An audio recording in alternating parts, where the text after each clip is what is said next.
Mes très chers enfants qui vivez après moi, je veux vous conter brièvement ma vie pour que vous retrouviez un peu de cette clarté qui vous manque dans ces temps obscurs où les signes d'un âge moyen apparaissent sans que vous les observiez.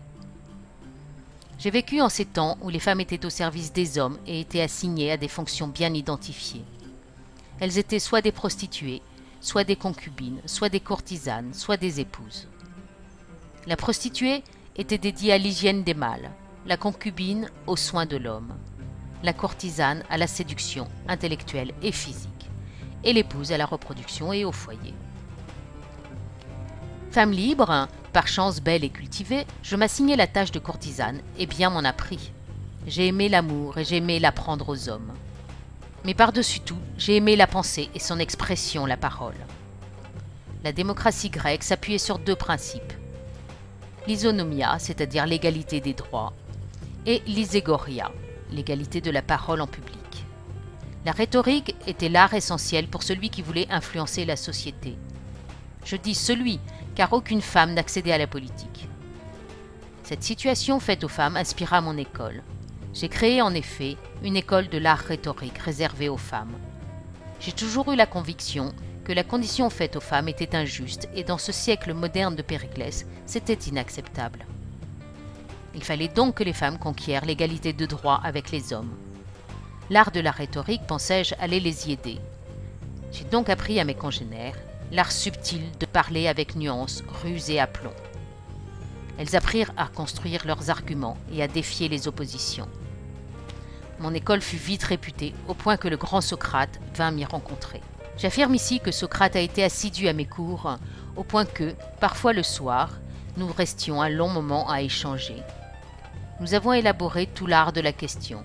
En effet, les questions sollicitent la pensée, les réponses l'éteignent.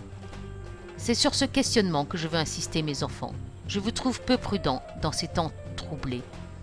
Je veux dire que vous avez réponse à tout, sans que la confusion ne se lève. Le réel est têtu, vous le savez. Pourtant, vous persistez à répondre sans tenter la question, comme si elle était posée de toute éternité.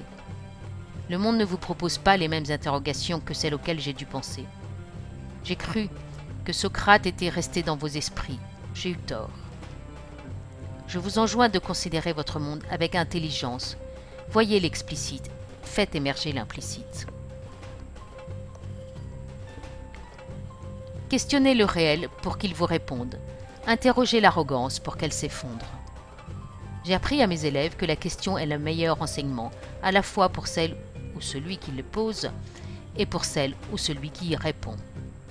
Vous vivez sous des injonctions dogmatiques qui ne laissent aucune place à l'interrogation. Je vous avoue que la crainte m'envahit quand j'observe les censures faites aux questions qui ne se soumettent pas à la conformité. Comment allez-vous sortir de vos impasses sans renouveler votre réflexion? La question aiguise l'intelligence, invite à la pratique du discernement, convoque l'humilité comme condition à l'apprentissage. Votre monde vous échappe parce qu'il n'est plus questionné. La question fige le réel pour un temps de compréhension, sans lequel toute réflexion est vaine. J'étais l'épouse de Périclès. J'ai eu de ce fait une grande expérience politique. Ce siècle vit la pensée régner sur le monde. Mon époux, en effet, renforça la démocratie et développa les arts. Dans une démocratie, la parole est l'outil politique par excellence. Le débat, la controverse, la rhétorique se développèrent, et j'encourageais de nombreuses femmes à contribuer aux idées. Vous le savez, la pensée s'exprime par des mots, bien suprêmes qui nous permettent de désigner le monde et les choses du monde. La plupart des mots de vos discours ne désignent plus rien, sinon des intentions, des incantations, des concepts, des idées générales. Vous n'avez plus de prise sur votre monde, vous ne savez plus le décrire. Je vous engage, mes enfants, à reconsidérer le rôle de la parole dans une démocratie, au risque de laisser croître les tyrannies. Celles-ci ne s'embarrassent pas de mots, elles font appel à un vocabulaire très restreint, non pour simplifier, mais pour réduire la pensée, et il me semble que vous êtes à ce point. Vous ne désignez plus ce qui vous entoure, et vous en avez peur. Vous prenez prétexte de la complexité, comme si la réalité était innommable et impensable, ce qu'elle finit par être. Quand les choses ne sont pas nommées, elles nous échappent. Votre vocabulaire s'est appauvri parce qu'il est consacré à l'outil. Je veux parler de l'économie. Un outil, quel qu'il soit, ne demande pas une grande palette de mots. et c'est tout le problème de votre époque. À concentrer la parole sur l'insignifiant, le signifiant échappe. Reprenez-vous, mes enfants, perdez vos yeux dans le dictionnaire pour qu'un chat soit un chat. Observez les mots que vous utilisez et voyez s'ils désignent précisément un élément du réel. Corrigez alors l'imprécision. Soyez également attentifs à cultiver vos descriptions afin de dire et d'agir en conscience. Je veux m'adresser maintenant plus particulièrement aux femmes de ce siècle. Votre parole manque à votre monde, non pas parce qu'elle est féminine, mais parce qu'elle est humaine. Vous ne pourrez reprendre les rênes du destin des hommes si plus de la moitié de l'humanité est privée d'expression. Portez votre voix comme vous le pouvez, là où vous êtes, même quand elle fera l'objet de sarcasme. Ignorez l'invective et la vulgarité. Rien ne peut arrêter une parole lancée. Je sais de quoi je parle, moi qui ai vécu dans une société dominée par les hommes qui ne voyaient que d'un très mauvais œil qu'une femme soit instruite et qui plus est qu'elle le fasse savoir.